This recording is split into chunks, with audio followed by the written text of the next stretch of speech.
Bem-vindos ao Ponto de Vista, o podcast da Alta Vista Investimentos. Eu sou Orlando, responsável por Private Banking aqui na Alta Vista, e também vou conduzir essa conversa aqui, porque nós vemos o mercado de ângulos diferentes e queremos ajudar você a ter o seu próprio ponto de vista. Agora, um dado interessante. O PIB do Brasil representa cerca de 2% do PIB do mundo, mas os brasileiros insistem em manter 98% do capital deles aqui no Brasil. Para discutir esse tema, eu trouxe 3 feras aqui. Ladies first, de um lado, Maína Comino e Amanda Bertrand, responsáveis por investimentos internacionais aqui na Alta Vista Investimentos. Bom dia, boa tarde, boa noite, sejam bem-vindas. It's a pleasure to be here. Muito obrigada. Do meu lado aqui também, o William Castro Alves, é economista da Avenue e é um prazer receber você aqui, com toda a licença do mundo. Prazer, Will. Isso aí, gente. Prazer estar aqui falando sobre esse tema que é super relevante. Visitar os amigos aqui de São Paulo. A gente que mora em Miami sente falta do calor brasileiro e é bom a gente estar conversando sobre esse tema que está super presente, né? Então tem bastante coisa para falar. Will, já começo com você então. 98% do capital dos brasileiros investidos no Brasil, só 2% lá fora. Por que um número tão grande de investimento aqui dentro e isso vai mudar, tem mudado? Como vocês da Avenue têm visto? Claro. Sem dúvida, é um número que chama atenção, né? Ou seja, você tem... O mercado financeiro no mundo assim, ele é muito amplo, tem muita coisa, tem muita alternativa. Da mesma forma que quando a gente viaja para fora, a gente vê que existem lojas diferentes, existem produtos diferentes. E o mercado financeiro é muito parecido, tem muita coisa lá fora. Mas o brasileiro ele investe grande parte aqui no Brasil, tal qual outros países emergentes. Tá? Então eu acho que é uma característica de um país emergente. Você vê países como a Indonésia, como a Rússia, os russos aprenderam de uma forma complexa, como é ruim você ter dinheiro todo em uma única localidade, né? Então é uma tônica de países emergentes, mas nem todos. Você pega o Chile, tem uma diversificação internacional bastante elevada, então vai lá, metade da poupança do chileno está fora do Chile, e no Brasil não, né? A gente tem 98% da poupança do brasileiro aqui. Tem a questão de taxa de juros, tem uma questão histórica de educação financeira que ainda é inconsistente, ou que está crescendo bastante, mas ainda tem muito a se desenvolver. Mas desde que no briefing aqui, né, o pessoal comentou de contar alguns causos, né? Então, acho que é sempre legal. Em 2014, eu viajei e fui para a Ucrânia, fui para Kiev. Naquela época estava tendo um conflito ali na Crimeia, né? Mas eu fiquei em Kiev, então fica bem longe, 600, 700 quilômetros mais ou menos. Então estava relativamente seguro, diferente do que está agora, né? E depois eu viajei para São Petersburgo, na Rússia. E, cara, para minha surpresa, Rússia e Ucrânia parecem muito com o Brasil. Em que sentido? Parece que não tem nada a ver, tá lá no leste europeu, neve, não tem nada a ver. Calor igual, hein? Exato. Em que sentido? Você pega lá, são países extremamente fechados, especialmente na Rússia, cara. Chega lá, as pessoas, muitas não falam inglês, você tem uma dificuldade. Um turista que está lá e que não fala russo, que não sabe o alfabeto cirílico, que é diferente ainda, né? É bem difícil, você se perde fácil. Muita gente não fala inglês. E eles vivem meio que um mundo paralelo, um universo paralelo deles. O jornal, ele noticia grande parte das coisas que acontecem na Rússia. Da mesma forma que você chega aqui no Brasil, o pessoal está falando sobre o Lira, o Alcolumbre ou o Xandão, né? Com todo respeito às diferentes classes dos 3 poderes. Ou ao que o Lula falou, o Haddad falou, enquanto o mundo está sendo virado do avesso com inteligência artificial e tem muita coisa acontecendo lá fora. Então, nesse sentido, a gente é muito parecido.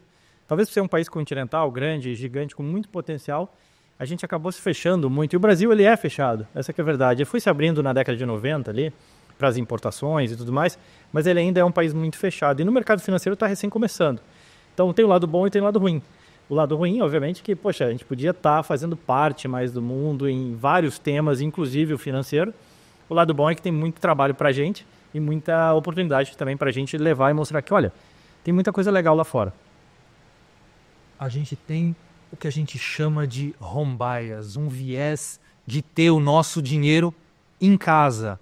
Para vocês duas, Maína e Amanda, a conversa tem mudado nesse atendimento do dia a dia com os clientes? Sim, com certeza. E cada vez mais, numa velocidade grande, né? O acesso a plataformas no exterior, o acesso a investimentos no exterior mudou muito nos últimos anos, né? Eu tenho 3 décadas trabalhando com isso, né? Então era completamente diferente você abordar esse tema e com quem você poderia abordar esse tema internacional sobre investimentos no exterior no passado. Hoje, né, com acesso muito mais democratizado, né, sem mínimos exigidos pelas plataformas, você consegue, né, o investidor de fato tem um acesso praticamente imediato a investimentos no exterior. Sem falar que hoje as oportunidades elas ficam muito mais claras para o investidor, né? O investidor hoje ele tem mais acesso a informações, a informação é um pouco mais divulgada. Eu vejo que hoje tem uma busca mais orgânica mesmo do investidor para investir fora do Brasil, né? Para além do Brasil, que tem de oportunidade lá fora também. Will, alguns pontos para mim são muito interessantes que a gente sempre compara a nossa moeda aqui, o real, em relação ao dólar. A gente olha para o dólar, embora existam outras moedas no mundo, mas a verdade é que o dólar vai mandando nas coisas, até porque você citou o caso da Rússia, né? A Rússia bloqueada em fazer pagamentos no SWIFT em algum momento ali, há pouco tempo atrás.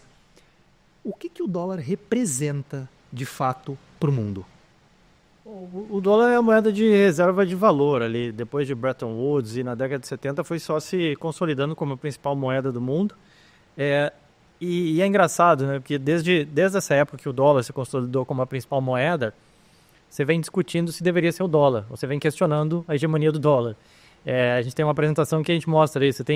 Muita gente questiona, né? Não, mas o dólar talvez vai ser questionado. Tem a moeda dos BRICS, tem o Bitcoin, tem outras alternativas, a moeda da China. Então, a verdade é que na década de 70 se questionava, poxa, se abandonou o padrão ouro, né? Toda moeda ela tinha que ter um lastro em ouro. Os Estados Unidos basicamente vem e diz, não, acaba com isso, agora o lastro é a confiança em mim, né? No governo americano, e acreditem que eu tenho dólar para... Nunca aposte contra a América. Exato. E desde então o mundo foi aceitando isso, né? Mas questionando sempre. Na época se questionava se não tinha que ter um lastro em petróleo. Não, legal, você tem X bilhões de dólares porque você tem petróleo, né? E não ficar dependendo só da fidúcia, da crença, né, num governo americano, tá? Mas a verdade é que assim, não foi criada nenhuma alternativa ao dólar. O euro foi uma tentativa, mas hoje, dada a situação frágil fiscal e de crescimento da Europa, e mesmo de aceitação global do euro, ele não é a principal alternativa, né? Ou, assim, pode até ser considerado discutido, mas assim, o euro não consegue substituir o dólar, ponto. A moeda chinesa, muito menos. Você tem um câmbio controlado, querendo ou não, você tem uma discussão sobre as instituições chinesas, até que você pode confiar. Então a moeda chinesa não serve. O Bitcoin ainda está muito longe, né? Ele funciona como reserva de valor, talvez, como moeda de troca, não. Moeda de medida, unidade de medida também não. Então você consegue pensar num contrato de petróleo negociado em Bitcoin, numa bolsa de mercadorias futuras? Putz, está meio longe, assim, meio difícil de imaginar isso, né? O Bitcoin é um negócio desregulado, que teria que entrar dentro do mercado regulado. Então, acho que a verdade é que 60% das reservas do mundo estão em dólar. Reservas dos russos, dos turcos, dos chineses, dos brasileiros, dos argentinos e por aí vai, estão em dólar. O Banco Central brasileiro guarda 80% das reservas em dólar. Então, é um pouco mais do que a média. O principal credor dos Estados Unidos é a China, que é quem mais investe em Treasury no mundo, né? Então, quem mais tem Treasury, título de dívida do governo americano, são os chineses, que tem 3 trilhões lá de dólares de reserva. Então, fica difícil você ver alguém que realmente possa ser uma alternativa ao dólar. Você pode dizer que o dólar tem os seus defeitos, é verdade, mas você não consegue ver uma outra alternativa ao dólar. Esse que é o ponto principal. E num mundo agora em que o ambiente geopolítico começa a se movimentar, no momento em que a gente está gravando esse podcast, a gente está com 10 dias de um novo governo nos Estados Unidos. Esse movimento tende a trazer um fortalecimento para a moeda americana em relação a não só ao real, mas a todas as moedas do mundo, ou um enfraquecimento? A política será de enfraquecimento do dólar? Claro. Tem uma teoria bem simples, ou caricata até, mas que eu achei legal, às vezes, para explicar para o investidor, pessoa física. Pensa no Smile. O Smile, aquele emoji, né? Tem a teoria do dólar Smile, né? Ou seja, quando os Estados Unidos vão bem, atrai investimento para lá, né? Você tem muita gente querendo abrir negócio lá, tem empresa brasileira que quer internacionalizar, vender lá, porque os americanos consomem tudo, né? O mercado do consumidor gigante. Você tem instituições fortes, você tem menos tributação do que na Europa, por exemplo. Então tem muita gente querendo abrir lá. O Spotify saiu, foi para os Estados Unidos. Tem várias empresas europeias, inclusive, fazendo esse movimento, né, de ir para os Estados Unidos. Então o dólar se valoriza. É uma ponta do Smile, né? A outra ponta do Smile é o seguinte: você tem uma crise no mundo, está todo mundo morrendo de medo. Covid, crise de 2008, pânico. Todo mundo corre para o dólar. Dólar, ouro, prata, meio que por aí, né? O cara sai da Bolsa Brasileira, sai do peso colombiano, sai do peso chileno. Todas essas moedas, cara, é dólar, ouro, prata e é meio que por aí só. Ien, franco suíço, vai. Então esse é o Smile. Quando que o dólar não se valoriza? É quando os Estados Unidos vão mais ou menos e o mundo cresce um pouco mais. Então você começa a ver, os Estados Unidos vai crescer pouco, a Índia está crescendo bastante, o Brasil está bombando, então os fluxos de capitais acabam indo para outros países e aí o dólar se desvaloriza. Pensando no momento atual, o que o mercado está olhando hoje você tem um fortalecimento e o excepcionalismo americano. Desregulação, diminuição de imposto, fomento às instituições, reforçar o poder das instituições lá, mas com uma menor burocracia estatal. Então tudo isso, AI, tudo isso fortalece essa perspectiva de crescimento americano vis-à-vis a Europa, vis-à-vis confiabilidade que você tem em outras instituições como na China, e ainda alguns emergentes com dificuldade de crescimento, como é o caso do Brasil. Aí fica meio que no-brainer que o dólar acaba se fortalecendo. Maina, essa teoria do dólar Smile é de fato muito real. A gente já viu isso algumas vezes e você me disse aqui agora, eu nem sabia talvez, que você tem algumas décadas trabalhando nesse mercado. Você viveu isso, né? Sim. A Maina começou com 5 anos, diz que ela tem 30 anos de mercado. Ela começou cedo, prodígio, né? Como é que foi viver menor aprendiz? Menor aprendiz. Como é que foi viver um momento de crise, vendo o dólar se fortalecer, trabalhando com brasileiros, mas para um mercado internacional? Olha, realmente assim, em todos os momentos sempre foi levar a informação para o investidor, né, que não tinha essa informação, não tinha esse conhecimento de que ele poderia ter investimentos no exterior, né, de que ele poderia acessar esse mercado, né, e sair um pouco e fugir um pouco, né, desse estresse todo que estava sendo vivido em diferentes partes do mundo e ir justamente para o Porto Seguro que o Will acabou de mencionar. Quer dizer, tudo leva ao dólar, né? Se o mundo vai bem, o dólar vai bem. Se o mundo vai mal, o dólar é o Porto Seguro. Então, tudo leva ao dólar. E mesmo o dólar subindo 25% quase no ano passado, os investidores continuaram buscando investimentos internacionais e a moeda americana. Amanda, você que atendeu muitos clientes falando sobre isso no ano passado, qual era a grande dor dos clientes ou o grande motivo que trazia eles aqui para falar, mesmo esse dólar nesse preço, eu vou levar meu dinheiro para o exterior? É engraçado, né? Porque o dólar caro é aquele que a gente não tem ainda, né? Sempre essa é a máxima. E essa foi a realidade dos brasileiros nos últimos 2 anos, né? Que a gente conversou bastante com vários clientes de diferentes realidades, mas que quando viam que no seu dia a dia, a inflação do seu consumo, né? O que estavam consumindo no dia a dia, não era só aqueles números que a gente vê anunciados no jornal, né?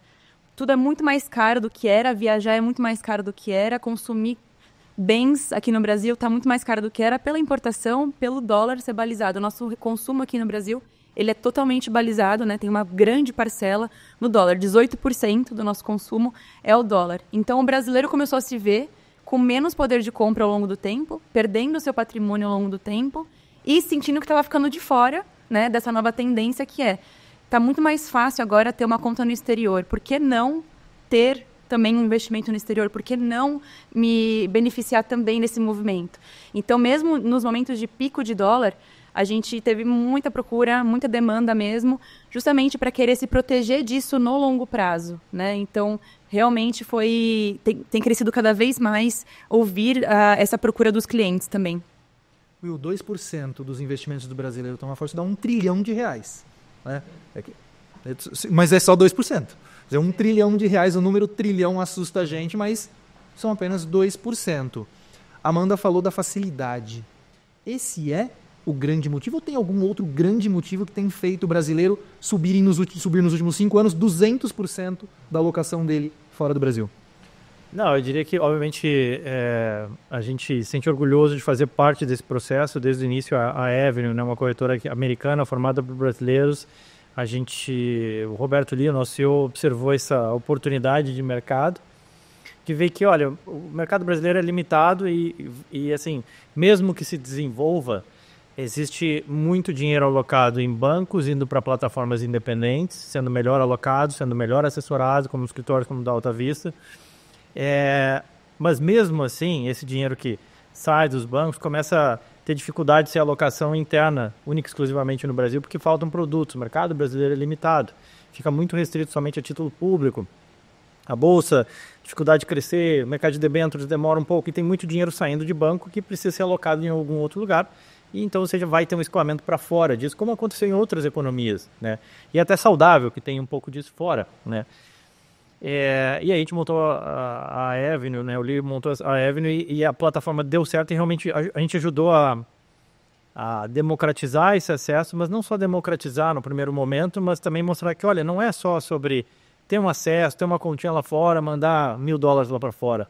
Não, eventualmente o teu dinheiro de segurança, a tua poupança, o teu futuro, ele pode ser protegido em moeda forte em dólar. Eu acho que começou a ter assim como a Amanda comentou, né, cada vez mais gente pensando, tendo mais conhecimento, acesso, vendo que é fácil e que faz sentido, a gente começou a ter esse influxo cada vez maior. E eu acho que a categoria ela já foi criada, já tem o social knowledge que a gente fala, assim, que todo mundo já fala em investir no exterior, já ouviu falar, já sabe que existe, já sabe que talvez seja para ele, que talvez não é tanto só para quem tem muito dinheiro. E aí a pessoa começa a dar esses primeiros passos, né? É uma evolução natural do mercado. Quando eu entrei no mercado em 2003, 2004, era outro mercado. Então, passados 20 anos, o mercado evoluiu bastante. As plataformas independentes surgiram, não existiam. O dinheiro começou a migrar um pouco dos bancos para outros produtos financeiros. E uma evolução natural é começar a ir para fora e acessar o maior mercado do mundo, o mercado americano.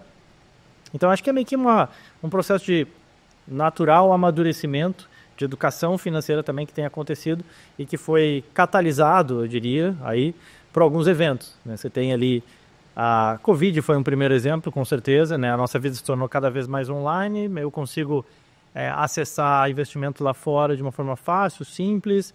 Naquele momento, as empresas de economia real tendo dificuldade, as empresas online que você não conseguia investir no Brasil, somente lá fora, tendo um bom momento, né? Porque o mundo ficou cada vez mais online, então para investir em Microsoft, Google, Zoom, né? Na época era só lá fora. Então catalisou isso. E óbvio que, né, a questão risco político, situação econômica brasileira, ela sempre mexe muito com as pessoas. Essa percepção de que o brasileiro foi empobrecendo, que a economia, que a moeda foi enfraquecendo e que precisa se proteger disso, esteve sempre ali e continua ali, né? Como uma necessidade de, puxa, eu preciso proteger a poupança da minha família. Já que você falou dessa questão do dólar, para mim é muito claro quando eu olho lá para trás e vejo o Plano Real. O Plano Real veio e aí a gente teve uma âncora cambial. Então, a época de todo mundo para Disney. Foi todo mundo para Disney, 1 para 1. Em 99 a gente tem a maxi desvalorização. E depois disso a gente vê o real se depreciar em relação ao dólar de uma forma gigantesca. Eu gostaria dos 2 ou 3 principais fatores que fizeram isso, ou simplesmente a diferença entre Brasil e Estados Unidos está no preço da moeda?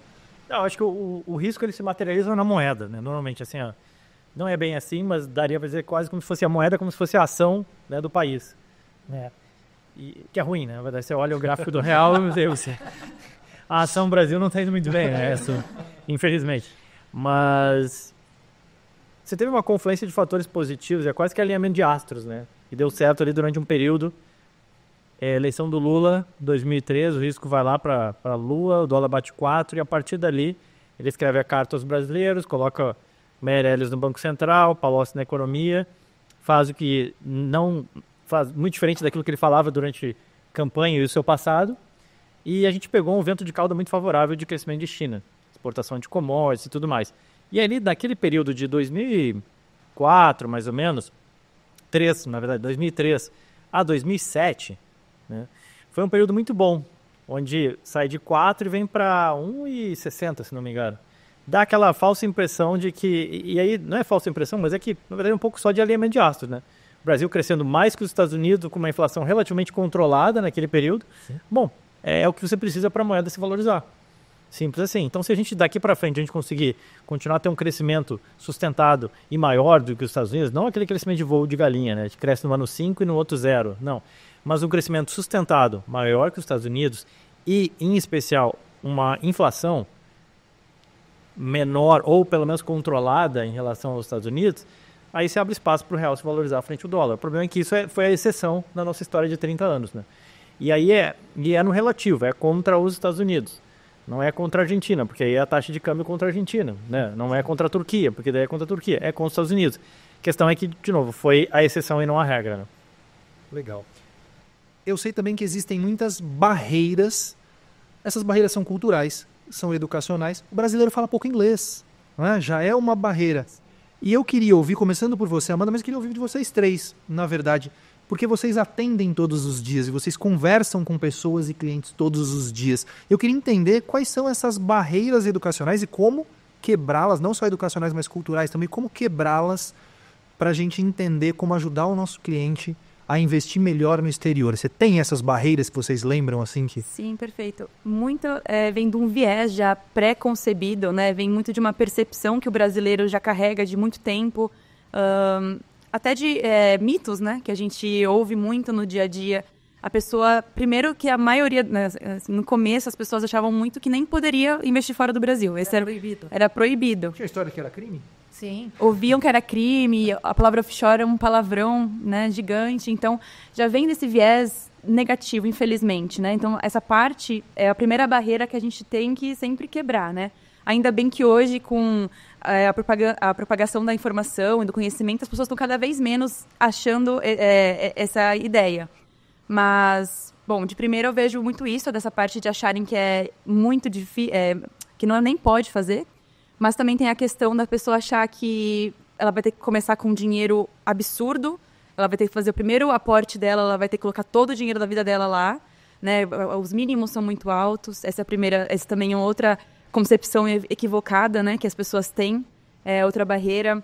Ou então que lá fora não tem oportunidade de investimento como tem aqui. Tem muita gente que pensa isso, é engraçado pensar que lá fora é 98% das oportunidades do mundo, mas ainda assim tem brasileiro que acha que no Brasil é onde ele vai achar todas as oportunidades que ele pode encontrar. E não, né? Com certeza, lá fora tem muito mais.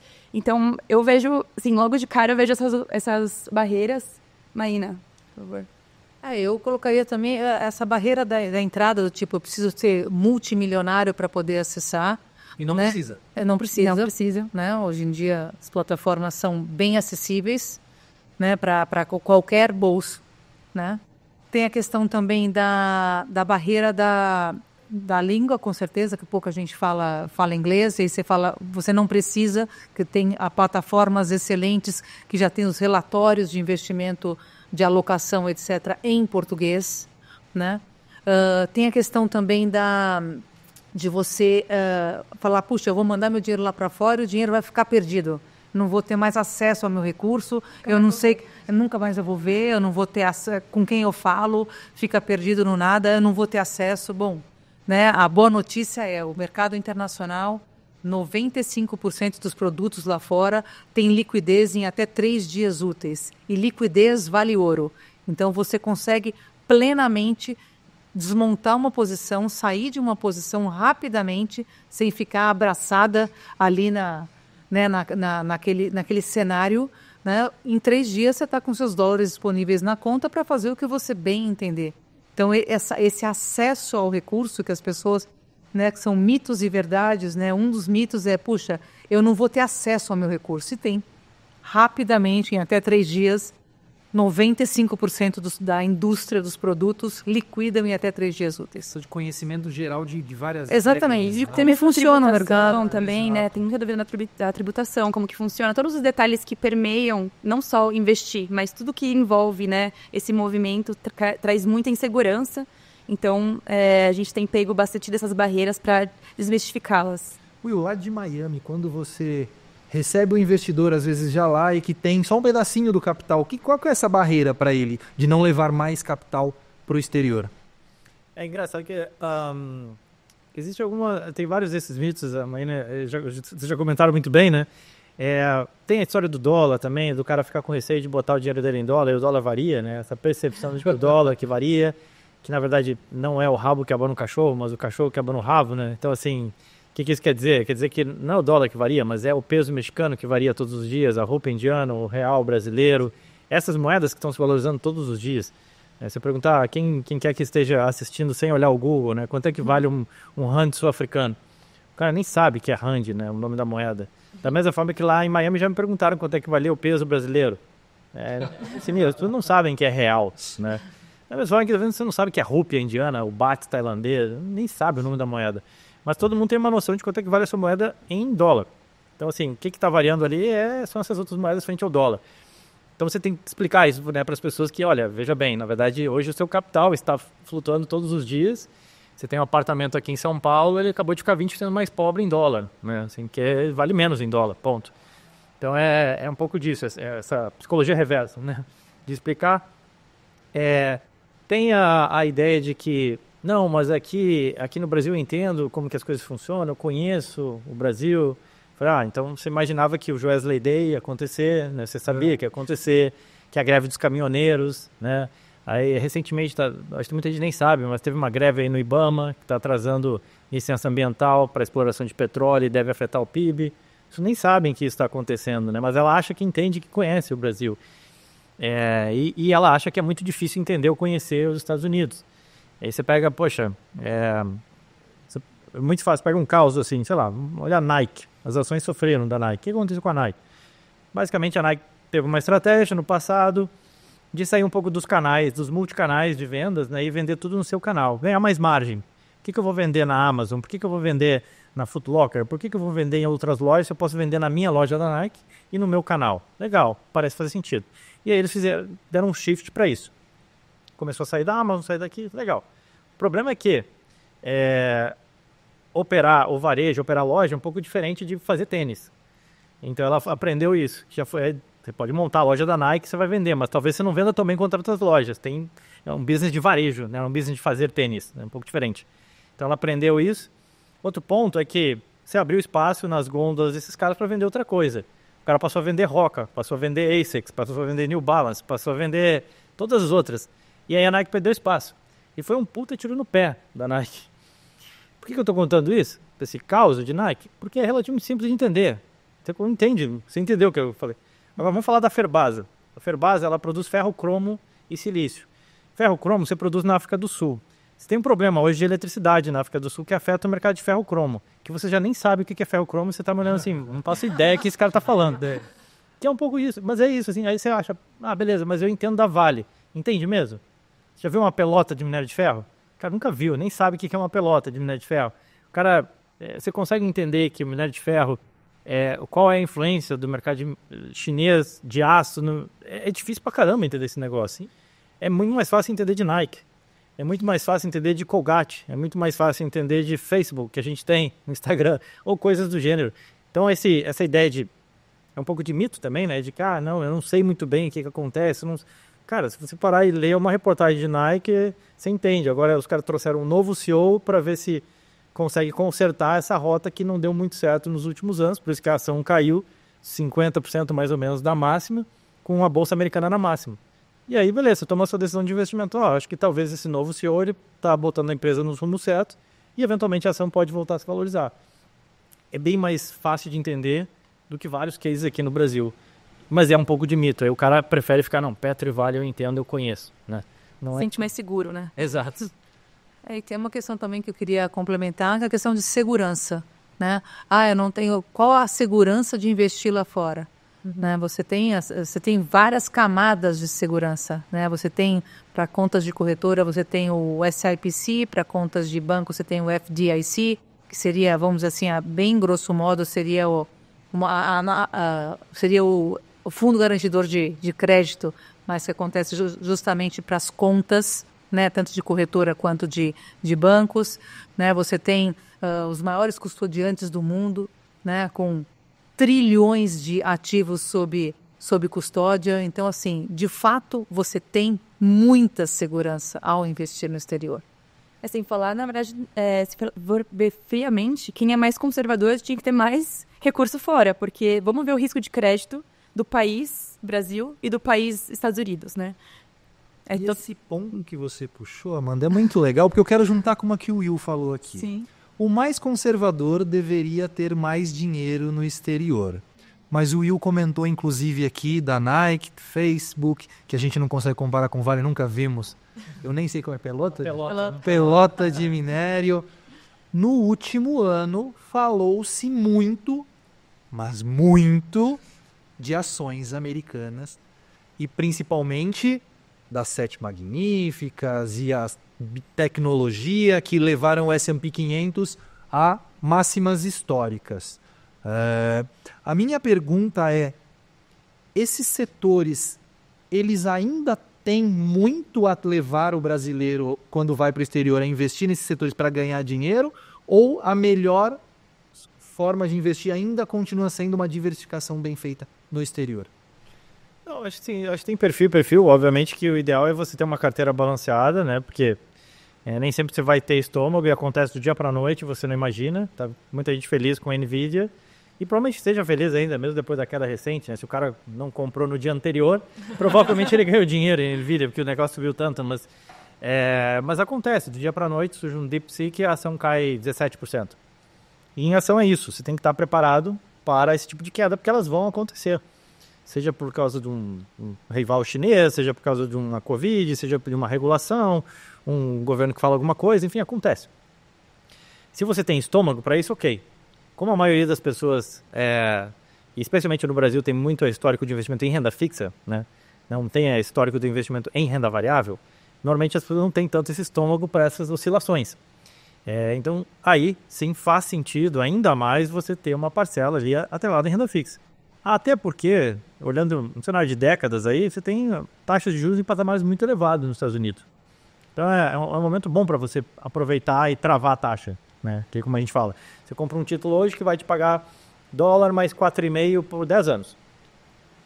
Se você olhar, tá, mas isso foi bom, isso é bom ou ruim? Bom, dólar, na média, nos últimos 10 anos, e nada garante que vai ser assim, né? Mas 2024 foi mais de 20% de alta, mas na média foi 10% ao ano.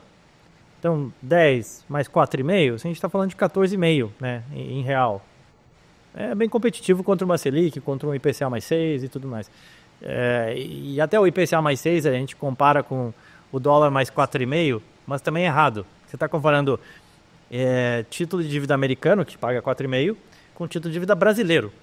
É a mesma coisa que... São riscos diferentes. O título colombiano também paga mais do que o americano. Então, aí teria que comparar com o colombiano. Mas aí, poxa, não, peraí, eu não quero um título colombiano.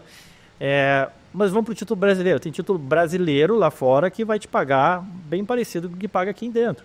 Então, se você tem um IPCA mais 7 hoje, lá, do que eu olhei esses dias na plataforma, estava IPCA mais 6,5, com uma duration parecida. Então, desculpa, dólar mais 6,5, perdão. Então, é bem comparável. Então, hoje você tem taxas atrativas na renda fixa. E aí, claro, vai depender, né, do teu horizonte, do teu estômago, do teu perfil, até para determinar setorialmente uma estratégia mais de dividendos ou uma estratégia em ETFs ou aquilo que faz sentido. O Will comentou de alguns investimentos lá de fora e ele falou desde bolsa renda fixa. Mas eu queria saber, o investidor ele pega o dinheiro aqui, ele leva para o exterior, ele falou com a Maíne e com a Amanda para levar o dinheiro para o exterior, vocês ajudaram eles a levar o dinheiro para o exterior. Qual que é quais são os grandes erros que o investidor comete a hora que o dinheiro chega lá e ele precisa investir? Bom, eu não vou colocar como erro, mas eu vou colocar como é raro, mas acontece muito.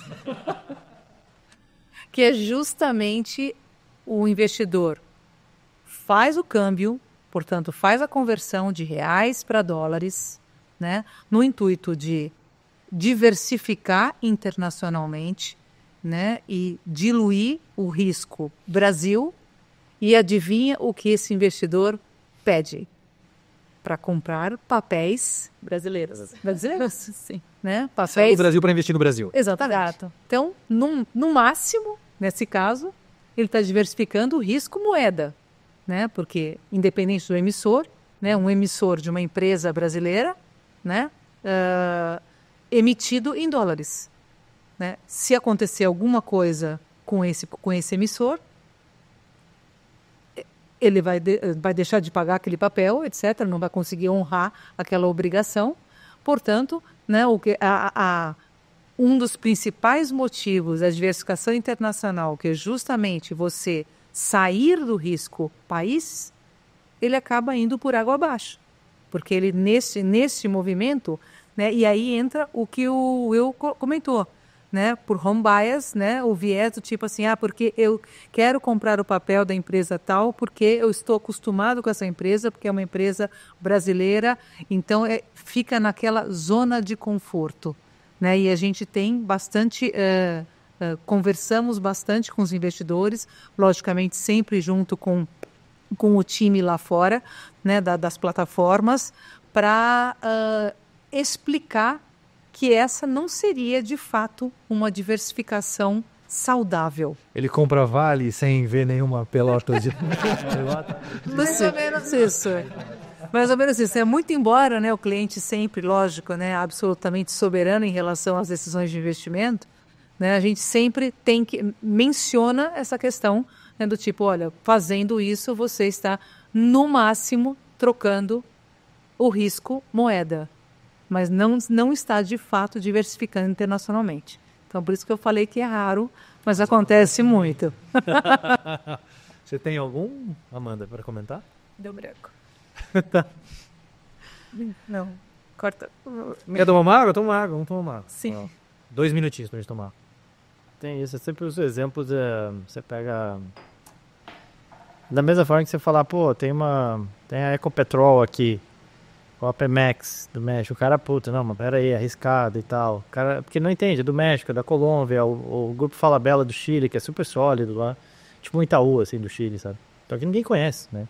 Então o cara fica com receio, mas o Itaú, ele, né, vai com tudo, assim, porque ele entende o que é muito tranquilo, né? É meio normal, o cara quer ganhar um pouco mais, né? Mas aí é sempre a história do risco-retorno, se paga um pouco mais é porque tem alguma coisa ali. No caso do Itaú, beleza, o risco é baixo, é verdade, mas o que tem é que, assim, é um banco que está suscetível à questão do Brasil, assim, ao risco Brasil, né? Da mesma forma que o Falabella é um puta grupo lá no Chile, mas está suscetível à questão chilena, o que acontece no Chile, simples, né? É óbvio que paga mais, né? Se alguém te oferece um CRA que te paga IPCA mais 11, alguma coisa tem ali, né? Assim, alguma coisa tem, né? Acho que esse é um dos principais pontos. A pessoa já chega muito ávida só por rentabilidade. Ela quer só ver resultado do dia para a noite. E a gente tem uma percepção muito clara que o investimento no exterior é algo para médio e longo prazo. É o seu patrimônio para a sua vida, para a sua família. Perpetuidade, né, desse patrimônio. E a pessoa já quer chegar lá e ganhar todo o ganho da NVIDIA num dia só. E não é assim que funciona, né? Então, a gente está aqui justamente para aconselhar nesse passo a passo e dizer que tem que respeitar o perfil dessa pessoa, o estômago dessa pessoa e sempre ajustando, claro, de acordo com o que ela vai buscando de objetivos, mas a rentabilidade por si só não é o principal ali para ela, né? Não é o que vai curar a vida financeira dela também. Tem aquele papo de nerd, né? Assim, você pegar a fórmula do valor futuro, né? O valor futuro é igual ao valor presente, 1 mais a taxa, ou seja, o quanto você consegue rentabilizar esse valor presente, mas elevado a N, né? E como é uma exponencial, né, a curva é uma assíntota, assim, então quanto mais N você tiver, maior, independentemente da taxa. Claro que a taxa ela influi, mas o impacto maior vem do N e não da taxa. O N nada mais é do que o tempo, né? É que no limite a taxa é a taxa básica. Exato. O limite é isso. Eu insisto em dizer aqui algumas vezes, né? O tempo é o único fator exponencial na vida. Nesse caso tá muito claro. E já que a Amanda disse de que a gente está aqui para ajudar os clientes, Amanda, me responde, tem algum investimento mais adequado para quem está começando? Porque a gente só tem 2% investido lá fora, né? O investidor que está começando, tem algum investimento que é mais adequado ou não? A gente precisa olhar um pouquinho mais de perto. Quem está começando geralmente busca pelo porto seguro, né? Geralmente busca por ativos que tenham menos oscilação, menos volatilidade. E a gente sempre, claro, dá esse apoio para falar, vamos começar então desse jeito, mais devagar aqui, colocar o pezinho aqui primeiro na água e para você sentir como que funciona o mercado internacionalmente, né? Então, claro, sempre muito apoiado com o que os parceiros trazem para a gente de seleção de ativos, né? Indo para um perfil super conservador que está começando ainda e aproveitando do momento de mercado que a gente está vivendo agora, é uma oportunidade muito boa, né? Há quase 20 anos não se tinha juros altos nos Estados Unidos. Então, quem queria começar num lado mais conservador, que é a renda fixa, que é o tesouro do governo americano, por exemplo, né? É o ativo considerado mais próximo do que é seguro do mundo, né? Que é o risco, é os Estados Unidos. A pessoa que quer começar nesse ponto, hoje ela ainda consegue, além de tudo, além de ela estar entrando num ativo mais seguro, considerado mais seguro, ela tem também a sorte, né? A oportunidade dela estar investindo num momento que os juros estão altos. Então, ela vai ter um retorno, ela vai conseguir travar a taxa, como o Will falou, ela vai conseguir comprar esses papéis com uma taxa já fixa para os próximos anos, já com uma rentabilidade que não encontraria no passado. Então, quem está começando nessa parte mais para sentir como funciona o mercado lá fora, a gente pode começar pelo mais seguro que tem, né, que seria mesmo o Tesouro Americano, por exemplo, né, um dos exemplos aqui. Maína, ainda na pauta de ajudar os clientes, eu soube que lá em 2008 vocês tiveram uma atuação muito próxima aos clientes no meio da crise. E eu queria ouvir essa história porque ela é muito boa e eu não queria que só eu soubesse. Eu queria que todos os nossos clientes soubessem que a gente trabalha perto e que a gente tem alguém como você, que já atuou numa crise e que atua perto dos clientes. Queria ouvir essa história de você.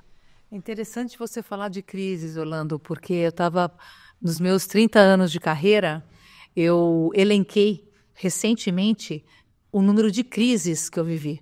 E foram 16. Né? Da crise do México para cá, foram 16 crises. E estou aqui, sobrevivi, trazendo essa questão. Assim, interessante, 2008 especificamente foi bastante emblemático, porque a Lehman Brothers quebrou na nossa madrugada. Né? Acordamos com o mercado sangrando. Né? Na ocasião, eu fazia todo o controle das carteiras, dos portfólios dos investidores e tal, e o patrimônio naquela ocasião acordou menos 10. Né? Menos 10 era assim.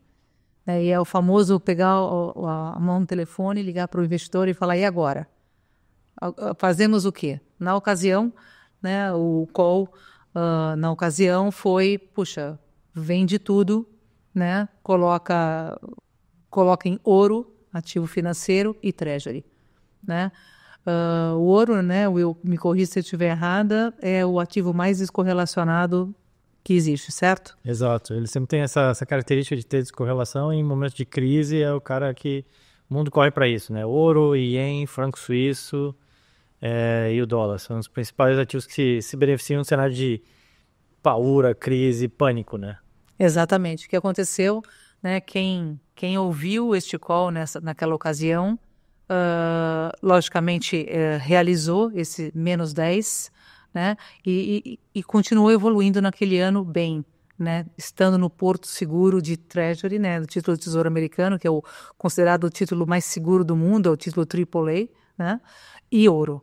Né? Quem não ouviu, né, amargou em emerging markets aquele ano, salvo engano, foi menos 80. Né? Ou seja... A gente está perto, né? Exato.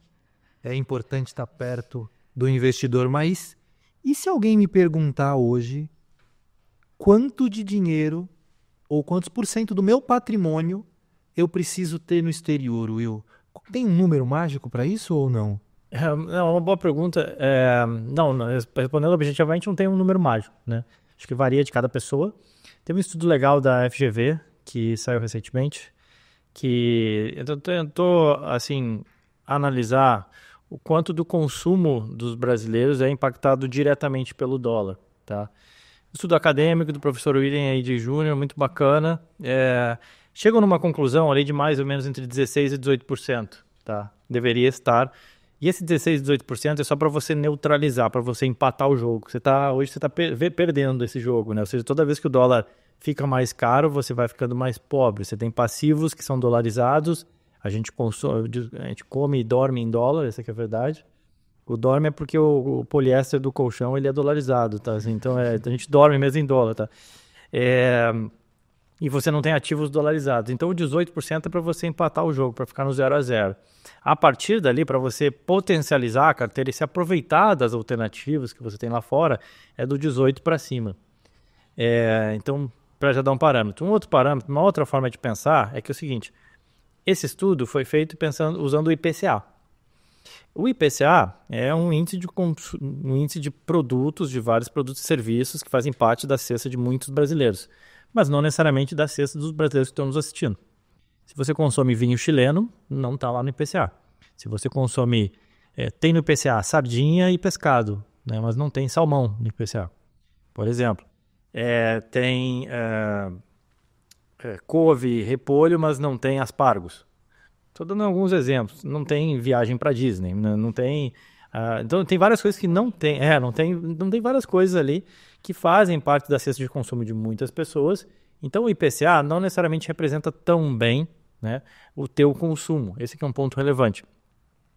Aí, também muito recente isso, o Itaú fez um estudo para tentar criar uma inflação da alta renda, né, ou medir essa inflação da alta renda.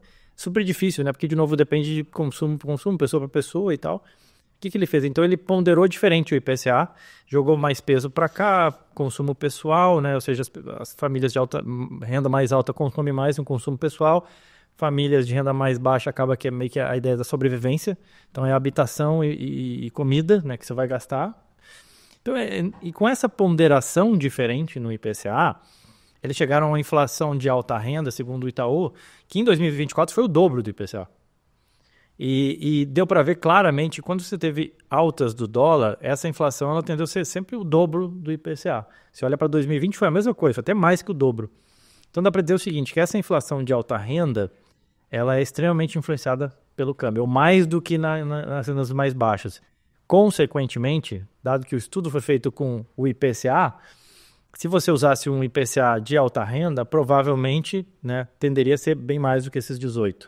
Então, acho que aí já dá mais ou menos uma ideia. Então, de você pensar E aí, de novo, vai conversar do seu perfil, dos seus objetivos, conversar com o assessor para entender, mas o 18% é para empatar, a inflação de alta renda é bem mais.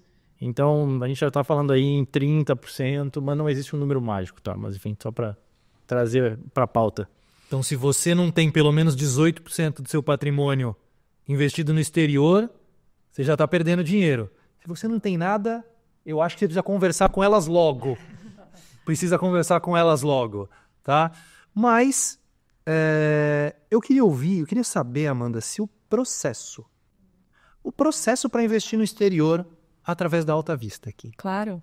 O processo é tranquilo? Como ele é? Você pode dividir com todos nós aqui como é o processo para a gente abrir uma conta no exterior, ter o dinheiro lá fora, aplicar e depois até viajar para Disney e gastar esse dinheiro lá fora? Claro, com certeza. O processo é muito simples, né? Os nossos clientes aqui, eles têm um acompanhamento muito próximo dos seus assessores, um relacionamento muito próximo também. Então, os assessores, né, conversam com seus clientes, os clientes conversam com seus assessores, mostrando interesse nesse ponto super importante que é investir no exterior. E aí a gente conversa com, né, eu e a Maína, nós somos o ponto de apoio aqui dentro da Alta Vista para ser justamente esse respaldo técnico, estratégico, junto ao assessor e ao cliente, para conversar com esse cliente, entender qual que é a melhor estratégia para esse cliente, se é na pessoa física, se é na pessoa jurídica, se é na plataforma X, Y, Z. Cada pessoa vai ter uma fórmula feita para si própria, né? Então a gente senta, conversa, primeiro entende, explicamos todos os detalhes. A gente quer sair daquela primeira conversa, pelo menos munindo, né, o investidor do máximo de informação para sair com uma decisão um pouco mais assertiva dali, com mais segurança no processo, mas eu posso garantir que é um processo muito tranquilo. Nós temos muitos, né, centenas de casos de sucesso, de clientes que fizeram esse movimento, que sentiram a felicidade de 2023 começar essa conta internacional, ter o investimento internacional, e em 2024 viu que ganhou, além dos 22,5% do dólar que ganhou, a própria variação cambial. Da própria variação cambial, também teve uma variação muito boa do mercado lá fora, que estava prosperando também. Então, para nós, é super gratificante ter esse tipo de conversas, ter esse tipo de contato com nossos clientes aqui da Alta Vista, E a gente está super à disposição para receber essa conversa. Os assessores vêm conversar com a gente conversa com os clientes. Então, esse é o processo, é muito simples, tá? E começando agora com a Maína, depois passando pela Amanda e para finalizar com o Will, eu gostaria que vocês deixassem um conselho para o cliente que está pensando em começar a investir no exterior. Então, Maína, eu dei mais tempo para eles e começo com você. Dê esse conselho ao investidor brasileiro que ainda não começou, mas está pensando em investir lá fora. Obrigada por conceder o começo comigo. Fale com o seu assessor. Né? Eu falo assim, tire suas dúvidas, o assessor certamente vai trazer esse investidor para falar ou comigo ou com a Amanda, e que nós vamos poder explicar, né, e explicar todos os mitos e verdades e fazer o nosso pitch, né, comercial, né, do porquê investir no exterior, da importância da diversificação internacional, né, e aí o cliente vai poder definir se de fato faz sentido, etc., né, um pouco de propaganda aqui nossa, né, a nossa conversão é altíssima, né, os clientes de fato saem super satisfeitos, entendem a importância e com a rapidez e a facilidade das plataformas que a gente utiliza, rapidamente, muitas vezes já saem daquela reunião com a conta aberta e já para fazer a remessa do câmbio e para já começar o investimento no exterior. Então, assim, o passo número 1 é fale com o seu assessor de investimentos, que eles certamente trarão a conversa para o núcleo aqui da área internacional da Alta Vista. E complementando, né, a minha dica meu conselho seria, depois de você conversar com a gente, com o assessor, comece e tenha a disciplina de mandar remessas para fora, sabendo da importância que é você ter o seu patrimônio dolarizado, no mínimo 18%, a gente está falando até mais do que isso, porque o nosso público aqui muito mais globalizado, que tem acesso a ativos muito mais globalizados, comece, né, dê esse primeiro passo e não pare de fazer não pare esse movimento, continue fazendo remessas de maneira regular, né, disciplinada. O dólar caro é aquele que a gente não tem na nossa carteira ainda, que a gente não comprou ainda. Então, mesmo independente da taxa de dólar que esteja naquele dia, né, tendo um dinheirinho sobrando, vá convertendo, porque no longo prazo isso vai se valorizar, a gente vai ter esse patrimônio investido e com certeza vai ser uma ótima decisão que você tomou agora, lá para frente, lá para o futuro. Will? Bom, a Amanda roubou minha pipeline, que era mais ou menos isso, a ideia de... a dica é começar mesmo, né? E por quê? Porque mais caro que o dólar é o tempo, né? Tempo custa caro. E mercado financeiro, time is money, né? Como a gente sempre fala. E literalmente, né? Assim, primeiro que você não consegue economizar tempo, né? Na verdade, a gente não consegue fazer um caixa lá de tempo e poupar para ter mais tempo, né? Quando muito você faz exercício ali com a esperança que você vai viver um pouco mais e melhor. Mas tempo é um ativo muito valioso. E quando você coloca em perspectiva no mercado financeiro, você consegue quantificar bem, pelo menos olhando para trás, o que foi o tempo, né? Então também a gente fala, o dólar está caro, mas assim, nos últimos 6 meses, a valorização do dólar e do S&P somadas custou bem mais caro do que o dólar. Se você botar para 12 meses, então, ou 24, sei lá, dólar saltou 30, S&P uns 40, aí você começa a ver como foi caro, né, você não ter tomado essa decisão. Nunca sabe o dia de amanhã, né, mas quando a gente olha e vai alongando esses períodos, né, de tempo, o negócio aumenta em geral, né. Então acho que eu diria que tão caro quanto o dólar é o tempo, e aí por isso a ideia é, cara, comece. Hoje o ponto de vista foi daqui da Faria Lima, mas poderia ter sido de Manhattan. Nós falamos de investimentos internacionais e espero ter esclarecido para você como é investir no exterior e o motivo disso. Não se esqueça, Alta Vista Investimentos, elevando sua visão para investir melhor.